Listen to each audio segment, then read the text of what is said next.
ခင်ပွန်းဖြစ်သူကဆရာမအလုပ်လုပ်တဲ့သူ့ဇနီးရဲ့ကြောမှာကျူအာကုတ်တစ်ခုရိုက်နှိပ်ထားတာကိုတွေ့လိုက်ရလို့တုံးလှုပ်သွားခဲ့တယ်ဆက်စုစိတ်နဲ့သူ့ဖုန်းနဲ့စက်ကင်ဖက်လိုက်တယ်သူ့ဇနီးရဲ့ចောင်းသားကယူပိတ်ခတ်တစ်ခုပေါ်တက်လာခဲ့တယ်အဲ့ကယူကလုံးဝမရိုးသားတဲ့ပုံပဲသူကယူတဲကိုနှိပ်ဝင်လိုက်တယ်သူ့ဇနီးရဲ့အတန်မက်ဆေ့တစ်ခုကြားလိုက်ရတယ်လုံချင်းလက်ဖက်6အတစ်တုပ်ရောက်ပြီးနီးစမ်းကျင်တဲ့ညီအကိုတွေမြ မြန်လေးလောက်ကြဆိုတဲ့အတန်ပါဒါပေမဲ့ခင်ပွန်းဖြစ်သူကသူ့ဇနီးကနိုင်ငံခြားဘာသာစကားတင်ကြောင်းမှာတင်ကြားခဲ့တာကိုရှင်းရှင်းလင်းလင်းမှတ်မိနေတယ်အခုဘလို့လောက်ချက်ကယူထဲမှာလက်ဖက်6ရောင်းနေနိုင်ရတာလဲသူမရဲ့လစဉ်ဝင်ငွေကသူ့ရဲ့6လစာထက်ပိုများနေတာကိုသူတွေးမိတယ်နောက်ပိုင်းမှာသူမနေ့တိုင်းပင်ပန်းနှံ့နေပြီးအိမ်ပြန်လာတတ်တာရောသူတို့ရင်းရင်းနှီးနှီးနေကြချိန်မှာတော့အာယုံပြက်လွတ်နေခဲ့တာကိုပါတွေးမိတယ်ခင်ပွန်းဖြစ်သူကတခုခုမှနေပြီလို့ခံစားလိုက်ရတယ်ဒါပေမဲ့သူကသူမကိုချက်ချင်းမေးခွန်းမထုတ်ခဲ့ဘူးနောက်တစ်နေ့မှာသူကသူမနောက်ကိုကြောင်းထိတိတ်တဆိတ်လိုက်သွားခဲ့တယ်အတန်းထဲမှာယောက်ျားလေးចောင်းသားတွေနဲ့ပြည့်နေတာကိုတွေ့လိုက်ရတယ်သူ့ဇနီးကကောင်လေးတွေကိုပရောပရီလုပ်တဲ့စကားတွေပြောနေတာကိုတောင်ကြားခဲ့ရသေးတယ်ဒီညမင်းတို့ကိုလုံးဝတက်တောင့်တက်တာဖြစ်သွားစေရမယ်အတန်းထဲကအတန်တွေကတောင်လူကိုမျက်နှာပူသွားစေခဲ့တယ်တချို့ကဒီကဆရာမတွေအားလုံးကငယ်ရွယ်ပြီးလှပကြတယ်လို့ပြောနေကြတယ်အတန်းတက်တဲ့အခါသူတို့ရဲ့ဝတ်စုံတွေကအထူးသဖြင့်ဆွဲဆောင်မှုရှိတယ်တဲ့အမျိုးသားကစိတ်မတက်မတာဖြစ်လာတယ်အမှန်တရားကိုရှာဖွေဖော်ထုတ်ဖို့ဆုံးဖြတ်လိုက်တယ်သူတင်ကြားရေးစောက်အောင်ကိုအခုလေးတင်ရောက်သွားခဲ့ပြီးသူ့ဇနီးနဲ့တိုးမိခဲ့တယ်ကံကောင်းစွာနဲ့သူက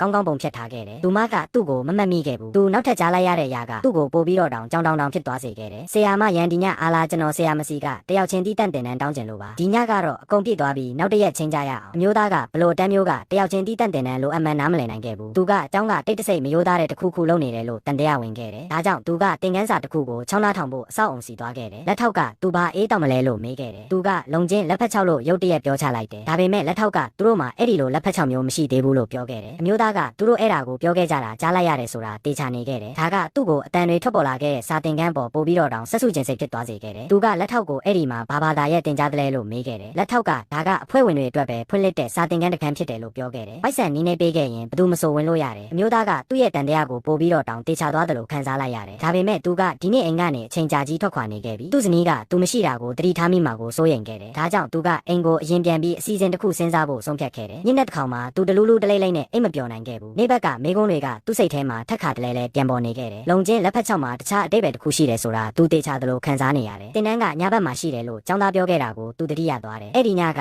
လုံချင်းလက်ဖက်6ရဲ့ချို့ဝက်ချက်ကိုနားလည်ဖို့တကယ်တော့ချက်ဖြစ်နိုင်တယ်လို့တွေးခဲ့တယ်နောက်တနေ့ညနေမှာသူចောင်းကိုပြန်သွားခဲ့တယ်ဒီတစ်ခါသူကတင်ကြားရေးအဆောက်အုံထဲကိုတနက်မတ်မတ်ရှောက်ဝင်သွားခဲ့တယ်သူ့ဇနီးကသူ့ကိုတွေးလိုက်ရတဲ့အခါဘလို့တုံ့ပြန်မလဲဆိုတာကိုမြင်ချင်ခဲ့တယ်အဲ့ဒီစားသူကလူနန်ရောက်လက်ဖက်6လာဖို့နေတာကိုတွေးလိုက်ရတယ်တခြားဘသူမှပတ်ဝန်းကျင်မှာမရှိတော့ပေါ့ဒါပေမဲ့အမျိုးသားကတိတ်တာတွေထဲမှာလက်ဖက်6မဟုတ်ပဲသူတို့ဝတ်ထားခြင်းနဲ့တခြားတစ်ခုခုပါဝင်နေဆိုတာတေချာသလိုခံစားလိုက်ရတယ်သူကအဆောက်အုံထဲကိုတိတ်တဆိတ်ရှုံးဝင်သွားခဲ့တယ်ဆရာမရှန်ကျွန်တော်တို့အားလုံးအရန်စူးစမ်းထားကြတာဆိုတော့ဒီညကျွန်တော်တို့ကိုတင်တန်းနည်းနည်းလောက်ပို့ပေးလို့ရမလားမင်းတို့ဒီညတကယ်စူးစမ်းထားတာပဲငါမင်းတို့နှစ်ယောက်ကိုကောင်းမွန်တဲ့တင်တန်းတစ်ခုတေချာပေါက်ပေးမယ်ဒါကိုကြားလိုက်ရတော့သူကသူ့ရဲ့ဆက်စုစိတ်ကိုဆက်ပြီးမထိန်ထားနိုင်တော့ဘူးညနေတစ်ခေါက်မှာသူကအတန်တွေထွက်ပေါ်လာခဲ့တဲ့တကားစီကိုသွားခဲ့တယ်အတွင်းထဲမှာဘလို့